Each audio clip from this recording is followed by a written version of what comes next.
నమస్కారం. ప్రతిధ్వని కార్యక్రమానికి స్వాగతం. నేడు దేశం ఎదుర్కొంటున్న అన్ని సమస్యలకు అభివృద్ధి ఏకైక పరిష్కారమని ఛత్తీస్గఢ్ రాష్ట్ర అవతరణ దినోత్సవంలో ప్రధాని మోదీ తాజాగా స్పష్టం చేశారు. యువత నైపుణ్యాలను సాధించడం ద్వారా తాము పేదరికం నుంచి బయటపడడంతో పాటు దేశాభివృద్ధికి చోదక శక్తులుగా నిలిచిన వారు అవుతారని అన్నారు. దేశంలో పేదరికం నుంచి విముక్తి కల్పించడంలో రాష్ట్ర ప్రభుత్వాలు, స్థానిక సంస్థలు కేంద్ర ప్రభుత్వంతో కలిసి సాగాలని పిలుపునిచ్చారు. రాష్ట్రాల అభివృద్ధికి నిధులు కేటాయించడంలో కేంద్రం ఎలాంటి వివక్ష చూపించదన్నారు. ఈ నేపథ్యంలో దేశంలో పేదరికం తగ్గాలంటే ఎలాంటి నైపుణ్యాలు యువత సాధించాలి, అందుకు ప్రభుత్వాలు ఎలాంటి కార్యాచరణ ప్రణాళికతో ముందుకెళ్లాలి అనే అంశాలకు సంబంధించి ప్రతిధ్వని చర్చను చేపట్టింది. ఈ చర్చలో పాల్గొంటున్న ప్రముఖులు B Anantharaju garu, mind Q systems project director, software రంగ నిపుణులు; అద్దేపల్లి శ్రీధర్ గారు, భారతీయ జనతా పార్టీ సీనియర్ నాయకులు; డి పాపారావు గారు, ప్రముఖ ఆర్థికవేత్త; ఎం సునీల్ కుమార్ గారు, ఆర్డీఐ సంచాలకులు, సామాజిక అంశాల విశ్లేషకులు.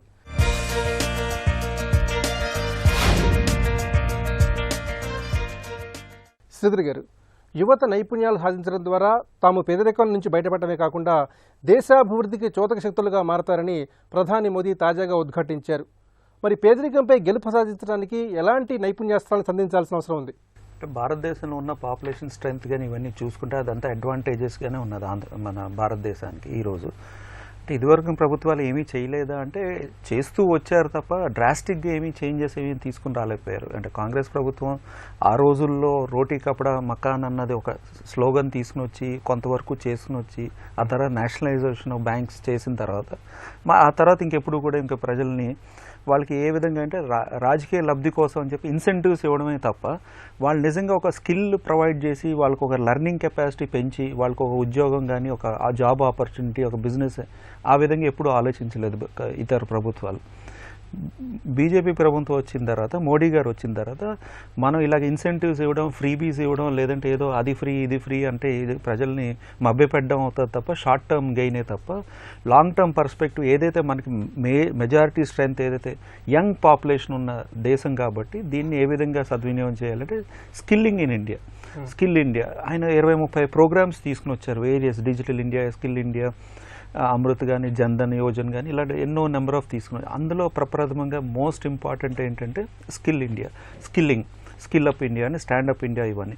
దీనివల్ల ఏమవుతుందంటే బేసిక్గా ప్రజలు కానీ లేకపోతే రూరల్ పాపులేషన్ కానీ లేకపోతే అర్బన్ పాపులేషన్లో ఉన్న యంగ్స్టర్స్ అందరికీ లేకపోతే పెద్దవాళ్ళకి కూడా వాళ్ళకి వేరియస్ స్కీమ్స్లో వేరియస్ ప్రోగ్రామ్స్లో స్కిల్ ఎన్హాన్స్మెంట్ చేయడం అంటే వాళ్ళు చేసే దినచర్యని అన్స్కిల్డ్గా చేసేదాన్ని స్కిల్ నేర్పించి ట్రైనింగ్ ఇప్పించి ఆ విధంగా మనకి దానివల్ల రిజల్ట్ బాగుంటుంది, ప్రొడక్టివిటీ బాగుంటుంది, ఏదైతే ఎండ్ ప్రోడక్ట్ వస్తుందో బాగుంటుంది, వాళ్ళకి కూడా ఎక్కువ శాలరీ కానీ ఎక్కువ ఎమాల్యుమెంట్స్ కానీ వాళ్ళకి ఎక్కువ లబ్ధి పొందే విధంగా ఉంటుంది. భారతదేశంలో 2.3% స్కిల్డ్ పీపుల్ ఉన్నారని. అంటే అందరూ పని చేస్తున్నారు, అందరూ ఉద్యోగాలు చేస్తున్నారు, అన్నీ చేస్తున్నారు. అంటే మిగతా దేశాలతో కంపేర్ చేస్తే అరౌండ్ అమెరికా దేశం వచ్చి 50% స్కిల్డ్ పాపులేషన్. అంటే వాళ్ళకి ఒక ట్రైనింగ్ ప్రోగ్రామ్ కానీ ఒక స్కిల్లో అంటే కార్పెంటర్ అయితే కార్పెంటర్, మేస్త్రి అయితే మేస్త్రి, లేకపోతే ఏ ఉద్యోగం అన్నా సరే కొంత ఒక ట్రైనింగ్ అయిన తర్వాత ఒక స్కిల్ వచ్చిన తర్వాత ఉద్యోగం చేస్తున్నారు. జపాన్ దగ్గరికి వచ్చేటప్పుడు 80%, సౌత్ కొరియా వచ్చేటప్పుడు 90% దాకా ఉన్నదన్నమాట. అంటే సౌత్ కొరియాలో 90% ఆఫ్ ద పాపులేషన్ ఏ కార్యక్రమం చేసినా ఆ కార్యక్రమంలో ప్రోగ్రాంలో నేర్చుకుని ఆ తర్వాత ఆ కార్యక్రమం చేస్తారు. ఇది గ్రహించిన మోడీ గారు ఇమ్మీడియట్గా ఆయన ప్రధాని అయిన వెంటనే స్కిల్ ఇండియా అని ప్రోగ్రాం పెట్టి మనం ఏ విధంగా ఇమ్మీడియట్గా చెయ్యాలి అని చెప్పి ఒక 6-7 స్కీమ్స్ అందరితో కలిసి 4-5 మీటింగ్స్ పెట్టి అన్నీ చేసిన తర్వాత మేజర్గా షార్ట్ టర్మ్ గోల్ ఏంటి, లాంగ్ టర్మ్ గోల్ ఏంటి, ఏదైతే ప్రభుత్వ ఆస్తులు ఆర్గనైజేషన్స్ పబ్లిక్ సెక్టర్ అండర్టేకింగ్ ఉన్నాయో వాళ్ళకి చాలా స్కిల్ కెపాసిటీ ఉన్నాయి కాబట్టి వీటిని ఏ విధంగా సద్వినియోగం చేసుకుని వారికి కావాల్సిన లేబర్ పూల్ కానీ వాళ్ళకి కావాల్సిన స్కిల్డ్ పీపుల్కి ఏ విధంగా ట్రైనింగ్. అంటే ఏమవుతున్నదంటే ఇక్కడ కాలేజీలు ఉన్నాయి, స్కూల్స్ ఉన్నాయి, పిల్లలు ఉన్నారు, చదువుకునే వాళ్ళు ఉన్నారు, లేదా బయట తిరిగేవాళ్ళు, చదువు లేకుండా పనిచేసేవాళ్ళు, వీళ్ళందరినీ ఒక పందా విధంగా తీసుకుని వచ్చి సెంటర్ స్టేట్ రిలేషన్స్ కరెక్ట్గా అంటే ఒక ఏదైతే స్కిల్ అప్ చేయడానికి వీలుగా ఆ ప్రోగ్రామ్స్ అన్నీ క్రియేట్ చేసి ఎక్కువగా పబ్లిక్ సెక్టర్ అండర్టేకింగ్ ద్వారా వాళ్ళకి ఇన్ఫ్రాస్ట్రక్చర్ ఉంటుంది, ఫెసిలిటీస్ ఉంటాయి, వాళ్ళకి నీడ్ ఉంటుంది కాబట్టి మనం ఇక్కడ ట్రైన్ చేసి ప్రైవేట్ సెక్టర్కి పంపిస్తే బాగుంటుంది అని చెప్పి ఆ విధంగా ముందరికి రావడం జరిగింది.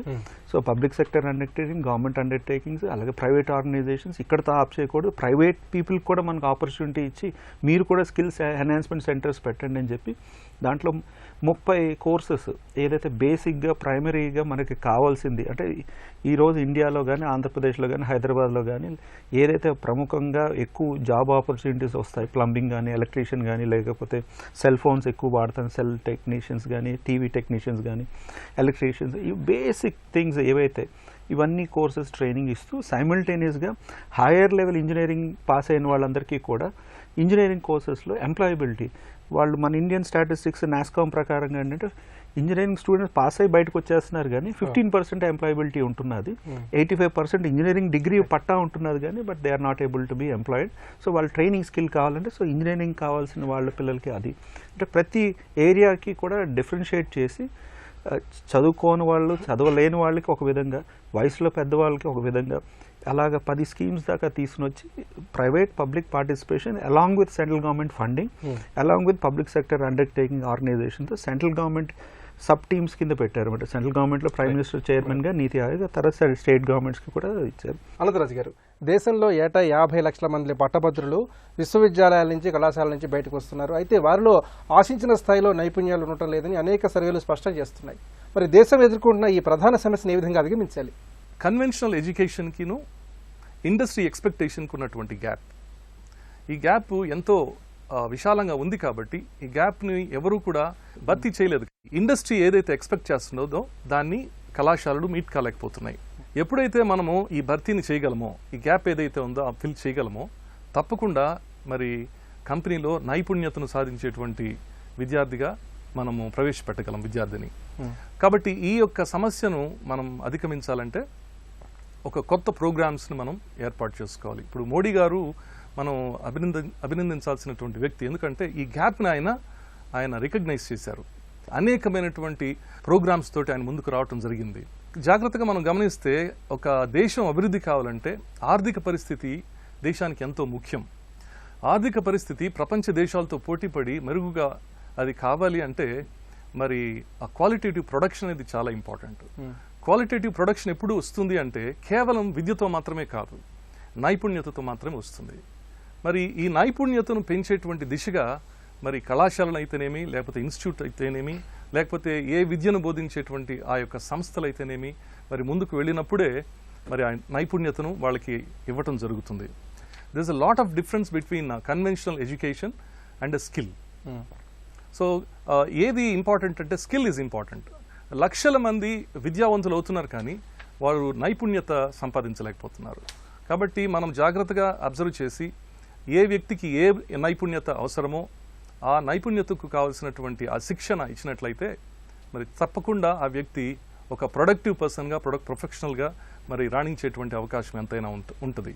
ఏ డిసిప్లిన్లో ఆ వ్యక్తి స్కిల్ తీసుకుంటున్నాడో, ట్రైనింగ్ తీసుకుంటున్నాడో దానికి సంబంధించినటువంటి ప్రాజెక్ట్ ప్రోగ్రామ్స్ అంటూ ఏర్పాటు చేస్తే, ప్రాజెక్ట్ ప్రోగ్రామ్స్ అంటే ఏంటంటే తెలిసినటువంటి ఆ యొక్క కాన్సెప్ట్ని ఏ విధంగా అప్లై చేయాలి.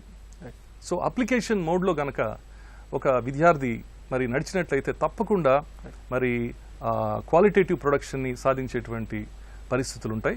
పాపారావు గారు, భారత్లో ఇప్పటికీ 30 కోట్ల మంది పేదరికంలో మొగుతున్నట్లు ఐక్యరాజ్య సమితి నివేదిక స్పష్టం చేసింది. మరి నైపుణ్యాల అభివృద్ధితో పాటు ఇంకా ఇతరత్ర ఏ అంశాలపై దృష్టి పెట్టడం ద్వారా పేదరికాన్ని జయించవచ్చు అంటారు?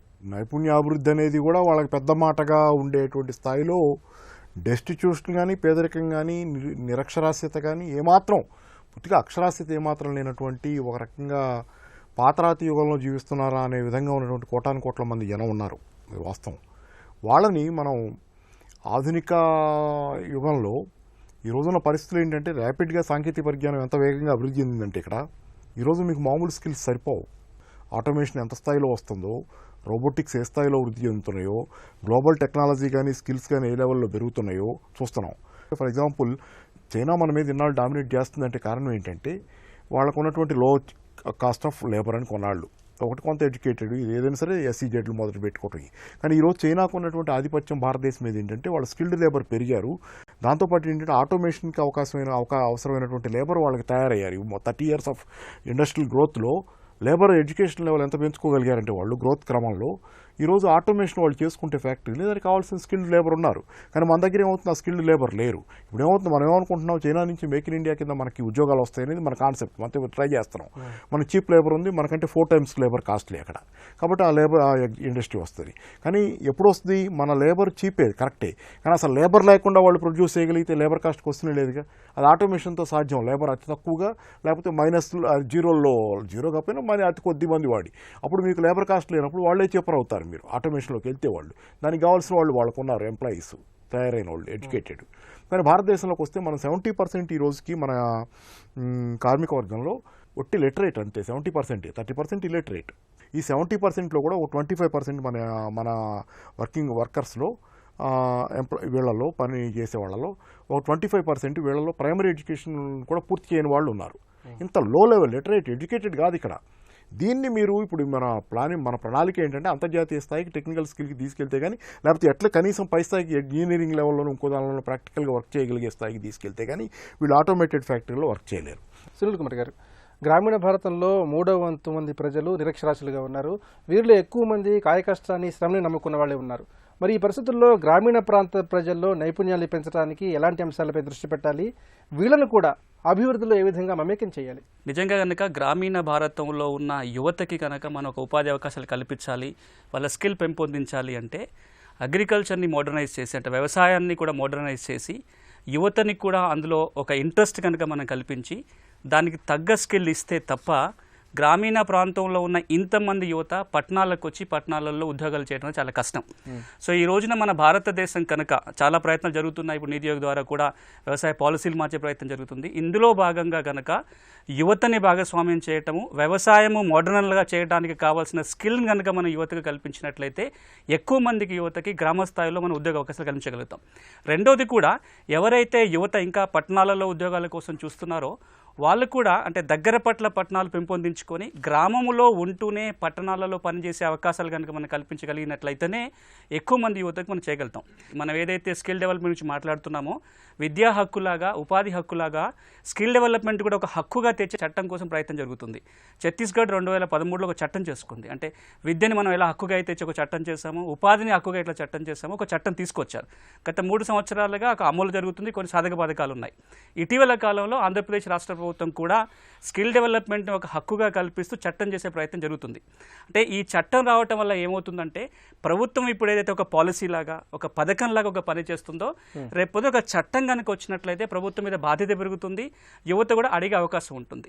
నా ఉద్దేశంలో గ్రామీణ ప్రాంతంలో ఉన్న వాళ్ళ స్కిల్స్ పెంపొందించాలి అంటే ఈ 3 అంశాలు చాలా కీలకం. ఒక దీర్ఘకాలికంగా ఆలోచించినట్లయితే కనుక మన విద్యా విధానంలోనే సమూల మార్పులు రావాలి. అంటే ఒక 10వ తరగతో ఇంటర్మీడియటో లేదా వృత్తి విద్య చేసి బయటకు వచ్చిన తర్వాత కనీసం నాకంటూ ఏదో ఒక స్కిల్ రావాలి. దురదృష్టం ఏంటంటే ఈ రోజు మన దేశంలో ఎంత చదువుకున్న వారు కూడా బయటకు వచ్చిన తర్వాత ఏ స్కిల్ ఉండదు. స్కిల్ మళ్ళీ చేసుకుంటాం. సో దీర్ఘకాలికంగా మన దేశం యొక్క లక్ష్యం ఏమి ఉండాలి అంటే విద్యా విధానాన్ని సంపూర్ణంగా మార్పు చేసి ఏ చదువుకున్నవాడు కూడా బయటకు వచ్చిన తర్వాత కనీసం ఒక్క స్కిల్ అన్న ఉండేటట్టుగా చేసినట్లయితే తప్పకుండా మేలు జరుగుతుంది. సుధీర్ గారు, స్కిల్ ఇండియా యువతకి ఏ విధంగా దోహదపడుతుంది? ఈ కార్యక్రమాన్ని రాష్ట్ర ప్రభుత్వాలు ఏ విధంగా ముందుకు తీసుకెళ్ళాలి? సడన్గా స్పాట్ ఆఫ్ ప్రైవేట్ కాలేజెస్ వచ్చినాయి. ఇంజనీరింగ్ కాలేజెస్ కానీ, మెడికల్ కానీ, డెంటల్ కానీ, బిఎడ్, టీచర్ ట్రైనింగ్ కాలేజెస్ విభాగాల వారీగా, అంశాల వారీగా వచ్చినాయి. వచ్చినప్పుడు ఏమైందంటే ఇప్పుడు సహజంగా ఏంటంటే అంత ఉద్యోగాలు రాలేదు. అప్పుడు కొంతమంది చీఫ్ మినిస్టర్స్ కొంచెం డైనమిక్గా, అంటే అందులో చంద్రబాబు నాయుడు గారు కూడా వస్తారు. అప్పుడు ఏంటంటే మనం కాలేజీలు పెంచుదాం, వీళ్ళు ట్రైనింగ్ బాగా ఇచ్చి ఇంగ్లీష్ స్పీకింగ్ స్కిల్స్ కూడా పెంచితే వీళ్ళు ఆంధ్రప్రదేశ్లో రాకపోయిన ఉద్యోగాలు పై దేశాల్లో ఉద్యోగాలను చేస్తారని చెప్పి అప్పుడు ఆ ఫోకస్ పెట్టారు. సో ఆ విధంగా ఏంటంటే ఈ నర్సింగ్ స్టాఫ్ కానీ, టీచర్స్ కానీ అంటే చాలా డిమాండ్ ఉన్నాయి ఇతర దేశాల్లో. వాళ్ళకి కమ్యూనికేషన్ స్కిల్స్, ఇంగ్లీష్ స్కిల్స్ కావాలని చెప్పి ఆ కోర్స్లో పెట్టారు. సో బీఎడ్లో కానీ లేదా నర్సింగ్ కాలేజెస్లో English speaking skills, communication skills నేర్పించడం వల్ల ఏంటంటే మన దగ్గర పాస్ అయిన వాళ్ళందరూ అందులో top 10% they use to go out of country. So ఆ విధంగా మార్పులు తీసుకుని వచ్చారు. మోడీ గారు వచ్చిన తర్వాత స్పెసిఫిక్గా ఆయన వేరియస్ ప్రోగ్రామ్స్ టేకప్ చేసిన తర్వాత ఆయన ఏది కూడా వేగ్గా వదిలిపెట్టరండి. దఫాలుగా ఎంక్వైరీ చేసుకుంటూ ఉంటారు, దఫాలుగా రివ్యూ చేసుకుంటూ ఉంటారు. మనం ప్రోగ్రామ్ చేసాం, దానివల్ల రిజల్ట్ ఏంటి, దాని ప్రోగ్రామ్ ఇలా స్టార్ట్ చేసాం, what is the net result అనేది చేసినప్పుడు ఏంటంటే అసలు ప్లానింగ్లోనే పలు దఫాలు డిస్కషన్ అయిన తర్వాతనే వస్తారు. ఇన్ని స్కీమ్స్ నేషనల్ స్కిల్ డెవలప్మెంట్లో కూడా వాళ్ళు ఫైనాన్సింగ్కి అలౌ చేస్తున్నారు. అంటే అంటే మీరు ఒక ఫార్మర్ ఒక అగ్రికల్చర్ లేబర్ దగ్గర నుంచి నెక్స్ట్ ప్రమోట్ అయ్యి ఏదైనా ఒక స్కిల్ నేర్చుకుంటే నెక్స్ట్ వాడు నిజంగా ఒక షాప్ పెట్టుకోవాలంటే ఫైనాన్స్ కూడా ఎలిజిబిలిటీ ఉండాలి. దెన్ బ్యాంక్స్తో లింకప్ చేస్తున్నారు. వొకేషనల్ ట్రైనింగ్ చేసిన వాళ్ళకి క్రెడిట్ ట్రాన్స్ఫర్ కూడా అలౌ చేస్తున్నారు.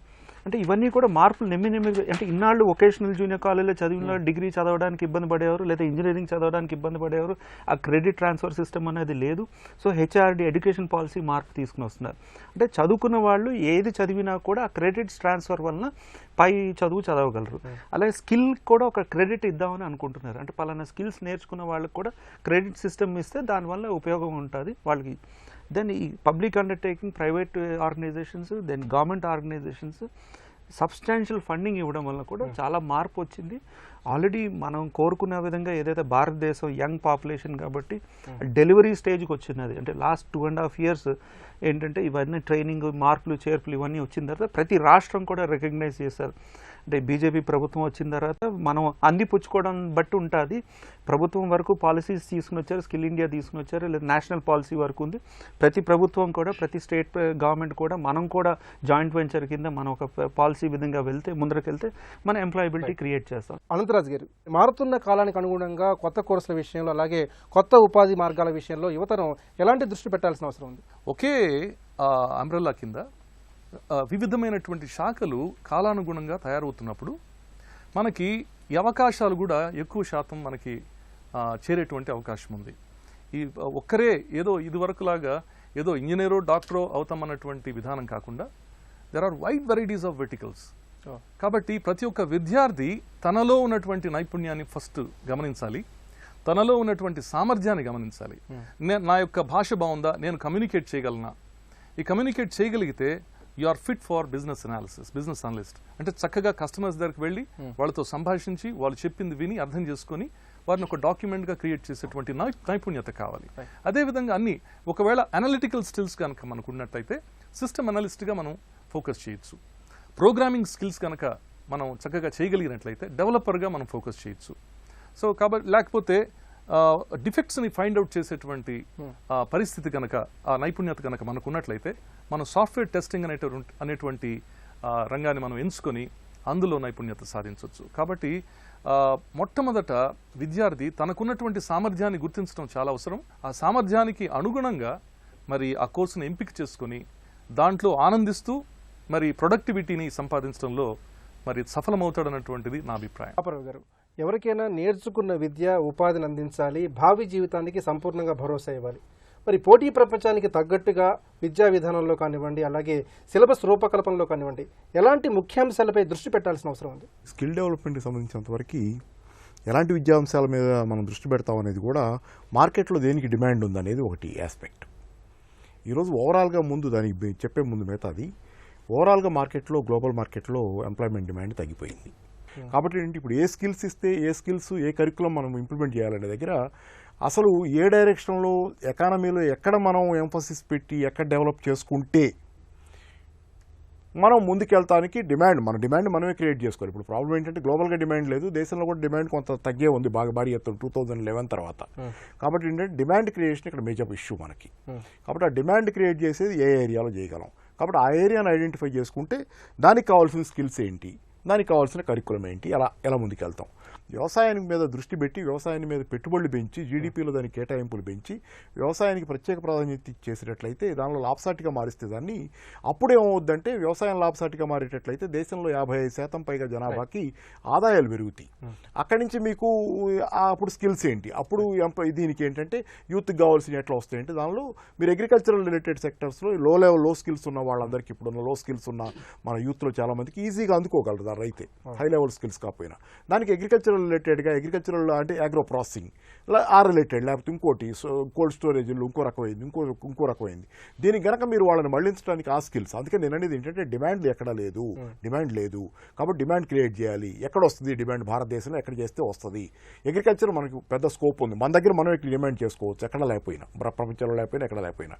ఆ డిమాండ్ క్రియేట్ చేసే దగ్గర స్కిల్స్ ఏం కావాలి, ఇట్లా కనెక్ట్ చేసుకుంటూ వచ్చి హై లెవెల్ స్కిల్స్ ఎటు కూడా జరుగుతూనే ఉంటాయి. ఐఐఎంలో ఐఐటీలు చేసే చేస్తుంటాయి. ఇప్పుడు ఇన్నాళ్ళు మనం కోల్పోయిన మ్యానుఫ్యాక్చరింగ్ మ్యానుఫ్యాక్చరింగ్ సెక్టర్లో గ్రోత్ ఫెయిల్యూర్ మనకున్నది.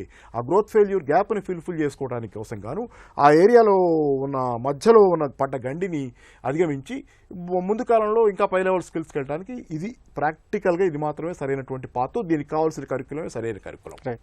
సునీల్ కుమార్ గారు, దేశంలో నైపుణ్యాభివృద్ధిపై అలాగే ఉద్యోగ కల్పనపై ఉపాధి కల్పనపై కేంద్ర రాష్ట్ర ప్రభుత్వాలు పెద్ద ఎత్తున దృష్టి పెట్టాయి. మరి ఈ అవకాశాలను యువతను ఏ విధంగా అందిపుచ్చుకొని దేశ అభివృద్ధిలో భాగస్వాములు కావాలి? ఒక 2 కీలకమైన విషయాలు మనం బాగా దృష్టి పెడితే ఎక్కువ మంది యువత ఈ అవకాశాలు అందిపుచ్చుకోగలుగుతారు. ఒకటి, ఈ రోజున ఇండస్ట్రీకి అంటే వివిధ రంగాలలో ఏ అవసరాలు ఉన్నాయి అనేది అందరికీ అర్థమయ్యేటట్టుగా ప్రజలకు అందుబాటులో పెట్టాలి. విద్యార్థి దశలో నాకు తెలియాలి రాబోయే 5 ఏళ్లలో 10 ఏళ్లలో ఏ అవసరాలు ఉండబోతున్నాయి సమాజానికి, అందులో నాకు ఎలాంటి స్కిల్ కావాలి అనేది నాకు తెలిసి ఉండాలి. రెండోది, కొన్ని పాశ్చాత్య దేశాలలో ఎప్పటికి కూడా ఇండస్ట్రీకి ఎప్పుడు ఏం కావాలో యాన్యువల్గానో 2 సంవత్సరాలకు ఒకసారి 5 సంవత్సరాలు సర్వే జరుగుతూ ఆ సర్వే ఫలితాలన్నీ అకాడమిక్ ఇన్స్టిట్యూషన్స్కి పోతూ ఉంటాయి. అకాడమిక్ ఇన్స్టిట్యూషన్స్కి ఇండస్ట్రీకి మధ్యలో ఒక సంబంధాలు చాలా గట్టిగా ఉంటాయి. అంటే వీళ్ళకి ఏం కావాలని వెంట వీళ్ళకి తెలుస్తుంటుంది. దానికి అనుకూలంగా కరికులంలో మార్పులు వస్తూ ఉంటాయి. కాబట్టి ఎక్కువ మంది ఆ ఇండస్ట్రీకి ఉపయోగపడతారు. ఇంతకుముందు అన్నట్టుగా విద్యా విధానంలోనే జీవితంలో పనికొచ్చే కొన్ని కామన్ స్కిల్స్ ఉంటాయి. మార్కెట్ ఎటుపోయినా సరే జీవితంలో బతకడానికి కొన్ని స్కిల్స్ కావాలి. వాటిని విద్యా విధానంలో మనం అమలు చేయాలి. అన్నిటికంటే ముఖ్యంగా ఏదైతే ఛత్తీస్గఢ్ ప్రభుత్వం గత 3 సంవత్సరాలుగా ఒక ఎక్స్పెరిమెంట్ అమలు చేస్తుందో, స్కిల్ డెవలప్మెంట్ ఒక హక్కుగా తీసుకొచ్చి ఒక స్కిల్ డెవలప్మెంట్ కౌన్సిల్స్ కమిటీస్ పెట్టి ఈ పలానావి మీకు అందజేస్తాము, ఈ ఏజ్ గ్రూప్లో అంటే 14 సంవత్సరాల నుంచి 35 సంవత్సరాల మధ్య ఉన్న యువత ఎవరైతే ఉన్నారో మీరు నాకు పలానా స్కిల్ కావాలని అడిగితే 90 రోజుల లోపల ఆ స్కిల్ కనిపించే బాధ్యతని ప్రభుత్వం తీసుకుంది. అలాంటి ప్రయత్నం కనుక చేసినట్లయితే ఎక్కువ మందికి ఉపయోగపడుతుంది. చివరిగా ఏపీ ప్రభుత్వం ఇటీవల ఒక ముసాయిదా రూపొందించింది. అలాంటి ఎక్స్పెరిమెంట్ కూడా ఏపీలో కనుక జరిగినట్లయితే ఈ 2 రాష్ట్రాలు ఒక మంచి ఎగ్జాంపుల్ అవుతుంది. ఆ స్కిల్ డెవలప్మెంట్ ఒక రైట్గా వచ్చినప్పుడు కూడా ఇంకెక్కువ ఫలితాలు వచ్చే అవకాశాలు ఉంటాయి. పేదరికంపై యుద్ధం చేయాలంటే నైపుణ్యం అనే అస్త్రం ప్రతి ఒక్కరి చేతిలో ఉన్నప్పుడే అది సాధ్యమవుతుంది. అలాంటి నైపుణ్యాన్ని ప్రతి ఒక్కరికి అందించడానికి ప్రభుత్వాలు చేస్తున్న కృషిలో మరింత సమగ్రత అవసరం. అప్పుడే అనుకున్న లక్ష్యాన్ని సాధించగలమని నిపుణులు అభిప్రాయపడుతున్నారు. ఇది నేటి ప్రతిధ్వని. నమస్కారం.